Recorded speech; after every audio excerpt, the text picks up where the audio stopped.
It's no secret that we at Android Authority are pretty big fans of what we see out of the Chinese market, especially in the last year or so. And you guys have been requesting this particular phone, and I finally got it on my doorstep. So it's Joshua Vergara from Android Authority. What's going on, everybody? And it's time to give a quick unboxing, but also give my first impressions on the Xiaomi Mi4.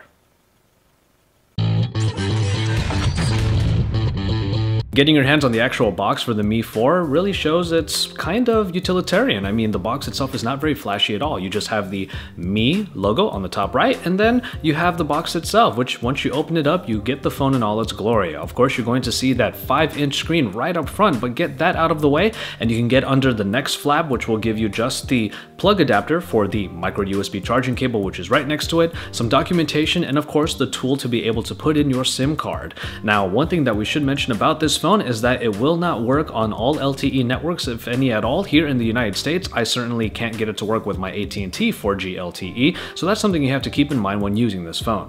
But once you get the phone out and get past the plastic on the front, you'll see a phone that, well, takes some inspiration from another particular ecosystem, but it's not really something we're going to fault it too much for, because it does rock that metal chassis, that metal frame pretty well from the front to the back with that full white background, and it has the camera up top with the Mi logo on the bottom. But the screen up front is pretty nice with a nice bezel that's really not all that big at all on the sides, and a little bit of girth on the top and bottom, but of course that is to make room for the front-facing camera and the button layout on the bottom. Handling the actual device itself is really kind of a breeze because it has the flat sides and it's really easy to just sort of grip in one hand. After all, this is a 5-inch phone, not quite 5.5 inches compared to a lot of the bigger phones out there, and thus it is really easy to keep a grip on this phone. The buttons on the right side take on sort of a mirrored look because you have the volume rockers at the top with the power button right underneath it, which is a little bit different from other phones out there, but it does make the power button very easy to trigger, as you can see right there. Now, like I already mentioned, I threw in my SIM card from AT&T, and I've only been able to get HSDPA connectivity on here, but that should work for most tasks that I'm going to be using this phone for. But getting into the actual UI itself, you're going to see the MIUI or the MIUI, which some of you may be familiar with out there, as you may have that ROM installed on some of your phones, but it is the official operating system for the Xiaomi line of phones. And from there, anyone out there who knows about the MIUI will know that this doesn't come with an app drawer. It's something that might kind of put a few of you users off, but to be honest, even if it doesn't have that app drawer, it does have a very clean look to it. You have sort of a boxy feel to all of the icons, and they all come on a very clean grid, and even the fonts all the way down to even the wallpaper that's in the background really make this look like an attractive interface that allows everything to sort of pile on, because you're going to get just rows and rows and pages of icons if you install a lot of applications onto the Xiaomi Mi4.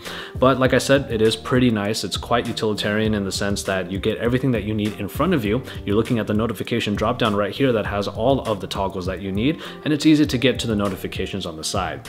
The interface does look a little bubbly, but not overly so. Like I said, the MIUI uses more of a boxy look to it, with rounded corners on all of the icons and in all of the corners and edges of the actual interface. And in the end, it is a good looking interface that otherwise has the same type of functionality that you would expect. Quite honestly, I don't really have any problems with the way that this phone is constructed. To be honest, it feels really nice, especially with the 5-inch screen. It makes it pretty easy to use with one hand, especially compared to some of the other larger Chinese phones that we've already had our hands on. But even if it does look like Apple's phone in a way because of that metal frame for the most part, that's okay, because this is giving us a look into what a larger iPhone might look like. And that's the reason why if you look on the internet all over the place, you'll see this phone being compared to the 5S already, but also being compared to the upcoming iPhone 6. But underneath the surface, we have a lot of power that you would expect from a flagship Android device. The Snapdragon 801, the Adreno 330, a 1080p display with 441 pixels per inch, and just a lot of power underneath that will allow you to really get a lot out of what is available in the Xiaomi Mi4. So keep it tuned to Android Authority for all of the best coverage, including my full review of this and a comparison between it and a couple of the other flagships if you so happen to want the Mi4 over some of the ones that are available right now. Of course, we do have IFA coming up in a couple weeks, and I am going to be there, so you can stay tuned for all of that coverage as well, and stay tuned for all of the upcoming flagships from IFA, the announcements of, let's say, some other smartwatches, and also don't forget to check out the content from my colleagues in Android, to drop us some likes, and to subscribe to our channel if you haven't already. And once you're done with all of that, don't forget to head on over to androidauthority.com, because we are your source for all things Android.